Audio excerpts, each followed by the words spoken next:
Hi, hello, welcome to our channel Unnal Mudiyum Nanba by Meera. Today நம்ம பார்க்க போற recipe கோதுமை அல்வா எப்படி செய்யலாம்னு சொல்லிட்டு பார்க்கலாம் வாங்க. பாருங்க, இந்த மெஷரிங் கப்பில் தான் எடுத்திருக்கேன் கோதுமை. இதில் 1/2 கப் கோதுமை எடுத்திருக்கேன். இதில் 6 கப் தண்ணி ஊற்றணும்.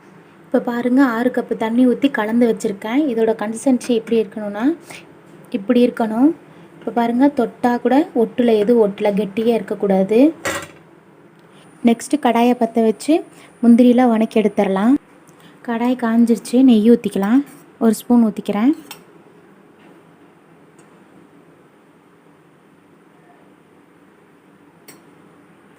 நான் முந்திரி பாதாம் வெட்டி வச்சுருக்கேன். இப்போ அதாவது வணக்கி எடுத்துடலாம். கோல்டன் ப்ரௌன் ஆனோடனே எடுத்துடலாம். இப்போ பாருங்கள், இதே கடாயில் நம்ம கலக்கி வச்சுருந்தோம்ல கோதுமை, அதையே ஆட் பண்ணிடலாம். பார்த்து ஆட் பண்ணுங்கள்.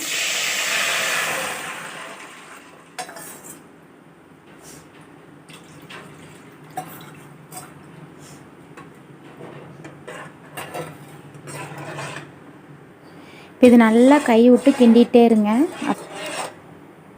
இவ்வளோ தண்ணியாக இருக்குல்ல, இன்னி கொஞ்சம் நேரத்தில் பாருங்கள், இது நல்ல ஒரு பேஸ்ட்டு போல் வந்துடும். இப்போயே பாருங்கள் மாறிட்டு வருது. இந்த பதத்துக்கானோடனே அடுப்பை சிம்மில் வச்சுருங்க. இந்த கப்பில் 1/2 கப்பு கோதுமை எடுத்திருந்தேன். நான் 3/4 கப்பு சுகர் எடுக்கிறேன். அப்போ தான் எனக்கு கரெக்டாக இருக்கும். உங்களுக்கு 1 கப்பு வேணுன்னா கூட எடுத்துக்கலாம்.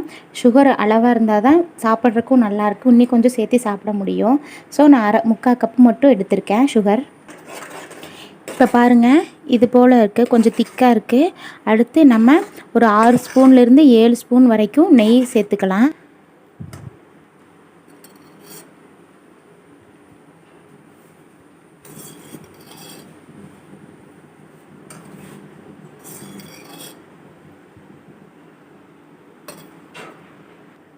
நெக்ஸ்ட்டு நம்ம சர்க்கரை எடுத்து வச்சுருக்கோம்ல, அதையே ஆட் பண்ணிடலாம்.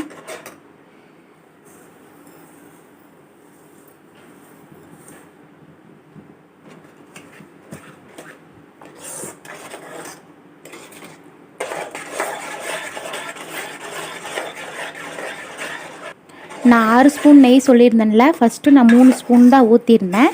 இப்போ ஒரு 3 ஸ்பூன் ஆட் பண்ணிடலாம். கடைசியாக 1 ஸ்பூன் ஆட் பண்ணிடலாம். மொத்தம் 7 ஸ்பூன்.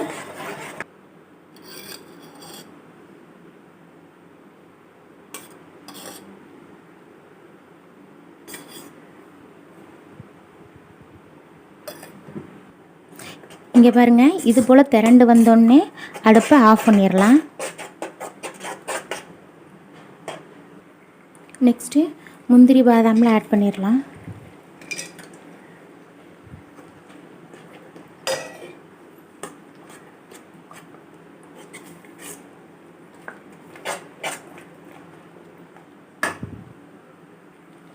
இந்த சைடு அடுப்பில் 1 ஸ்பூன் சுகர் போட்டுக்கலாம்.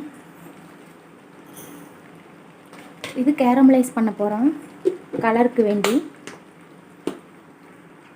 சும்மா 1 ஸ்பூன் மட்டும் தண்ணி ஊற்றிக்கலாம். தண்ணி ஊற்றிட்டு நல்லா கலந்து விட்டுறலாம்.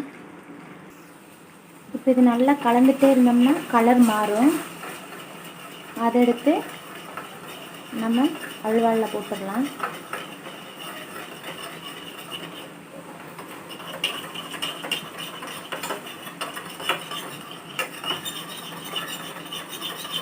இப்போ பாருங்கள், நல்லா கேரமல் ஆயிடுச்சு.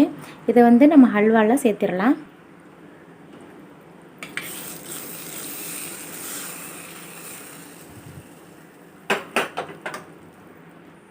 கோதுமை அல்வா ரெடி. இந்த ரெசிபி உங்களுக்கு பிடிச்சிருந்துச்சுன்னா லைக் பண்ணுங்கள், ஷேர் பண்ணுங்கள், கமெண்ட் பண்ணுங்கள். மறக்காமல் சப்ஸ்கிரைப் பண்ணுங்கள். சப்ஸ்கிரைப் பண்ணிட்டு பக்கத்தில் இருக்க பெல் ஐக்கானை டச் பண்ணுங்கள். நான் அப்போ தான் அப்பப்போ போடுற வீடியோஸ்லாம் நோட்டிஃபிகேஷனாக வரும்.